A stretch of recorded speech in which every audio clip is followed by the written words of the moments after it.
Alright everyone, what do you get when an Islamic zealot attacks the US Capitol barricade? You get a lot of propaganda. That's what we'll be talking about first today. First and foremost, however, if you're watching this video on YouTube, keep in mind that I only make 2 videos a day on YouTube, but I make 2 additional videos on 4 other sites. Links will be in a pinned comment on YouTube if you're watching it there, and you can join me on one of those other sites and you can watch all 4 of the videos that I make each day. Usually Dailymotion processes everything first. I'm not even exactly sure why, because the site is older and less sophisticated than YouTube, and yet the processing is maybe twice as fast, I would say, sometimes faster. Rather bizarre. Anyway, link in the description there.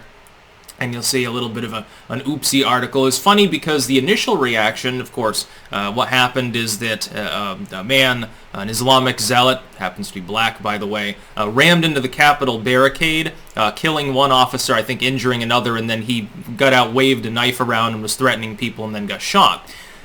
The initial reaction, when the news first broke and we didn't know who done it and so forth, was, oh my god, another white supremacist Trumper has attacked the Capitol, they're trying to kill Biden, and you know, the knee-jerk reaction. So for the first few hours, it was evil white supremacy, gun nuts and right-wing extremists are going to kill us all. Then we found out, of course, this individual belongs to the Nation of Islam, a black supremacist group so vicious and so insane that even the SPLC classifies them as a hate group, as an organization dedicated to racial supremacy.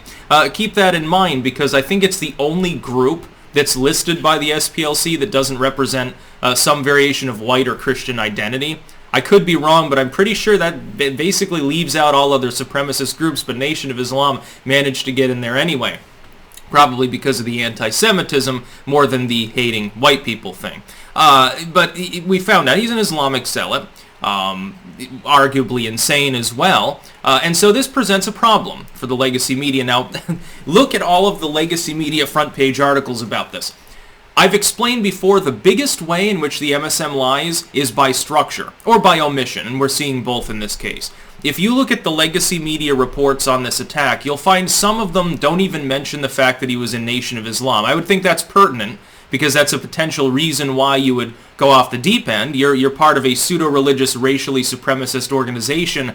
If he were a member of the Ku Klux Klan, it would be, the headline would be Ku Klux Klan member attacks D.C., Instead, it's man attacks D.C., they leave out anything about the race, Nation of Islam and stuff, and then they bury it in the article. Like on CNN, you have to go down 5 paragraphs before you find out that he was in Nation of Islam. But you only have to go down 3 paragraphs, or you can just read the subheader, to learn that he was making bizarre posts. Maybe he's mentally ill. Now, which one do you think is actually more legitimate to report on? Pure speculation that he might have had mental issues because he was saying fanatic shit, or the objective fact that he was a racial supremacist? I think the latter is probably, the latter's not speculative, so I would think that that's more newsworthy. Additionally, if someone is saying fanatic crazy shit about the end times, and they're part of a pseudo-religious organization, Nation of Islam specifically, which is racially supremacist but also has a religious, highly zealot aspect to it, Islamofascism necessarily, I would think that that would also explain potentially religiously laced crazy posts. Sometimes when people are religious fanatics, they do and say crazy shit. I don't think this was motivated by his racial supremacy. I think it was motivated by a genuine belief that the end times are here, he's gone off the deep end, admittedly, but for reasons related to religious supremacy, Islamic supremacy, Islamofascism. This will almost certainly not be classed, however, despite its obvious motivation, as anything other than, well, it was a violent crime. Now, the other part that makes it very difficult for the legacy media, of course, is he didn't have a gun. If he did, all of these other things would go by the wayside. Oh, man attacks D.C. Capitol, brandishes firearm at officers. Oh, obviously he's a gun nut. We need more gun control. But he didn't. He used a knife and his vehicle. So it's really difficult. And the other thing that you'll see lie by omission, where they just don't mention pertinent aspects of the case. You see lie by structure, where the truth is there, but it's buried down in the article. I've explained 50% of people read the title and the tagline.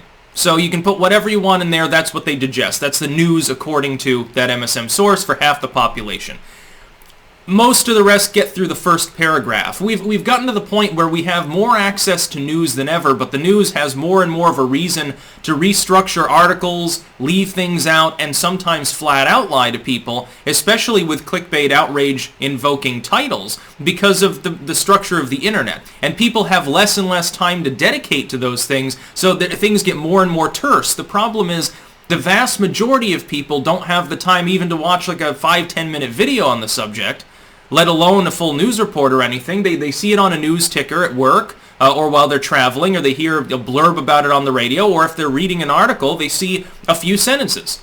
So the legacy media, what it will do is it will leave out all of the pertinent information about his likely motives until paragraph 5, like CNN's front page article, or MSNBC's, and then they'll add a bunch of speculation. This is the third way to lie: obfuscation.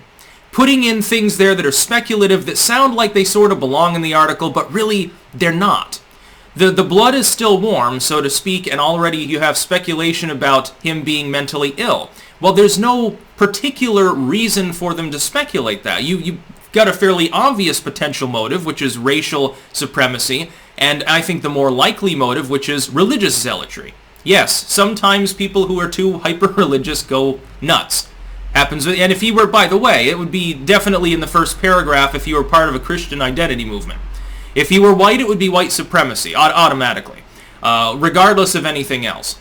If it's not white, but they're like, Christian or right-wing or something, it's a political or religious motivation. If not, then they're always hoping that there's a gun involved, that there was a shotgun in the back seat, because then they can blame guns. But none of those things apply here, so they're having a real tough time because it's a major event. U.S. Capitol attacked. They immediately play it up. I have a feeling that this story will disappear in the next 24 hours. Just saying, I don't think that they'll have it in the headlines for very long because, they can't blame Trump. Can't blame Jesus, I guess, or something like that, or paganism. They like to do that, insinuation that especially Norse paganism is somehow white supremacy, even though half of these people are losers and wokers. Wokals, I call them. No gun involved.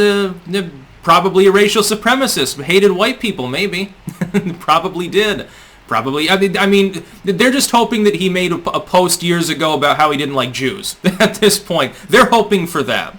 It's really despicable how they do it. And the structuring of the articles, again, lesson propaganda 101. I want you to go to 3 or 4 of the lamestream legacy media articles. By the way, you can copy the link and pop it into archive.today without actually clicking on the article. So you never actually have to see the live version and give them their click, their view and so forth.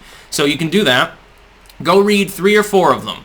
See if you can find any lies by omission or lies by structure, or any obfuscation within the article. 100% of the time with the MSM, including Fox and the so-called right-wing MSM, you will find it. That's about all. Peace out.